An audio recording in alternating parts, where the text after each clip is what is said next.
The Houston Texans fixed the food crisis. The Houston Texans' head spokesman and liaison is Jamie Roots, president of the Houston Texans. Jamie graduated from Clemson University and has an MBA from Indiana. He's also been with Houston since 2002. The Houston Texans are owned by Robert McNair and have been a member of the National Football League since 2002. They are one of the most valuable sports franchises in the world, according to Forbes. First, we would just like to say to our many fans that we would like to apologize to all afflicted by this mistake. Our purpose and our mission is to ensure a fun, entertaining, and most of all safe environment for all of our guests and customers. We failed that mission, and we promise that this will never happen again. So what exactly happened? After failing to check the refrigeration units in certain warehouses, it went unnoticed that some of those units were malfunctioning, and some of the food expired. Some of that food was delivered to NRG Stadium and was served during one of the Houston Texans' home games. That day, like every other home game since the Houston Texans' first year in 2002, was a sellout of 72,220 people. A small portion of that group reported getting food poisoning or dealing with other stomach issues. This is obviously an unfortunate event and has never happened in the history of the franchise. We are looking into this and performing our own investigation. We will make this right with our beloved fans. So, this slide shows health issues at other sports arenas and stadiums. And the study taken in 2009 shows out of the 107 North American arenas and stadiums, only a small percentage have ever had a serious health violation. This shows that an event like this is unlikely to occur and can be easily preventable. So that should be good news to our fan base. Speaking of our target fan base, the Texans fans, they're an interesting mix of men and women of all ages. Most are between 15 and 60, and most fans that actually go to the games and events are in the middle class demographic, which is about $30,000 and up a year. We The Texans community is also very, very family oriented. Here are some numbers that show how much is spent at NFL games. This is why it is so important to get our fans' trust back. Families drive a large portion of the revenues. Even stadiums with um, low fan show out, like the Jacksonville Jaguars, they still make a lot of money based on the amount of families and people that do come to the games and spend on concessions.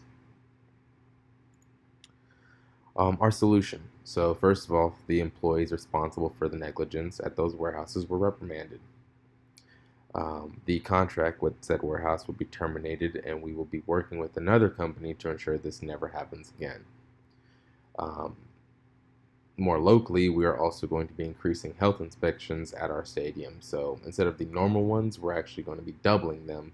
So they'll be occurring more and more to ensure that this doesn't happen again. And on top of that, we're going to upgrade all refrigeration units at NRG Stadium and any other technology used to keep food and beverages cool and fresh. These are some of the highlights of our new concessions deal.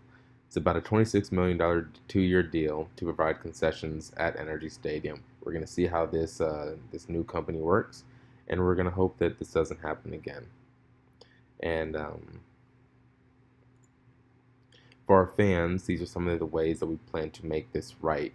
We want to have all fans present the day of the incident will receive reimbursement. The Houston Texans organization will also be giving away merchandise, vouchers, and other products to um, season ticket holders. And the Texans will also hold fan appreciation events and donate proceeds from those events to charity. Some of these events include a charity golf tournament, a charity auction, and a barbecue and pep rally for all of our fans. And the pep rally will include players, staff, and ambassadors. Some of the things that we're going to use to help fix our image and help spread our positive message and get some of our fans back. Um, We will be using social media tools, television, internet, and radio. Of course, for social media, we'll be using the big three: Facebook, Twitter, and Instagram. These are probably the easiest ways to reach our youngest fans. But these three links will show the Houston Texans pages for Facebook, Twitter, and Instagram, as well as the one on the bottom is the Houston Texans homepage. And using these, we will reach out to all of our fan base and try to invite them to games and to our other charitable events. We will also use our television and radio sponsors, ESPN, ABC 13 Houston, and our numerous radio sponsors, including the face of our franchise, Sports Radio 610. In conclusion, we just want to apologize to all our fans. This was a mistake that will not be tolerated in our organization. We have stated time and time again that the fans are a responsibility and they should feel safe coming to our events and games. The situation has been taken care of, and we are doing everything to re-earn the trust of our community. We hope that the changes we have planned will help remedy the terrible mistakes. We would like to also say thank you to all of our fans, to the Houston community, for always supporting us, and we will do our best to support you. Thank you, and have a great day.